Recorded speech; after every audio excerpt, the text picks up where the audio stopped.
What if I told you that on a small island in South Carolina, visitors see entire funeral processions walking through the woods at midnight, and the dead man leading them lost his home in the worst poker game in history? Welcome to the dark side of Hilton Head Island, where the Stoney Baynard plantation ruins hide secrets that go way beyond broken walls and crumbling foundations. Tonight, we're diving into a story that involves a war hero, a gambling addiction, and a ghost who just won't leave his old home alone.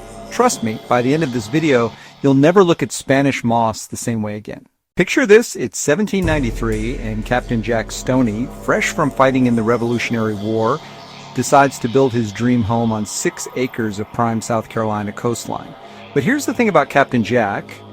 His friends called him Saucy Jack for a reason. This wasn't just because he owned a ship with that name. The guy had a serious problem with alcohol and an even bigger problem with gambling. For nearly 50 years, the Stoney family lived in their beautiful Tabby mansion, sitting right on the water where cool breezes could flow through during those brutal southern summers. But here's where things get really interesting. By the 1840s, Jack's descendants had inherited more than just his house. They got his gambling habit too. Local legend says that one night, a Stoney family member sat down for what seemed like a friendly poker game with William Baynard, a super successful cotton planter from nearby Edisto Island. That poker game changed everything. The Stoney heir, probably after way too many drinks, decided to bet something crazy: the entire plantation.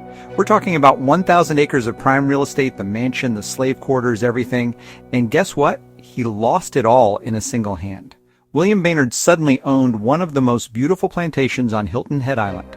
He moved in with his wife Catherine and their 4 kids in 1840, thinking he'd struck gold. For 9 years, life was pretty good for the Baynards. But then William died suddenly in 1849, and everything went downhill fast. When the Civil War broke out in 1861, Union soldiers took over the plantation and used it as their headquarters. After the war ended, the beautiful mansion that had stood for almost 80 years caught fire and burned to the ground in 1869. But here's the creepy part that brings people to these ruins even today.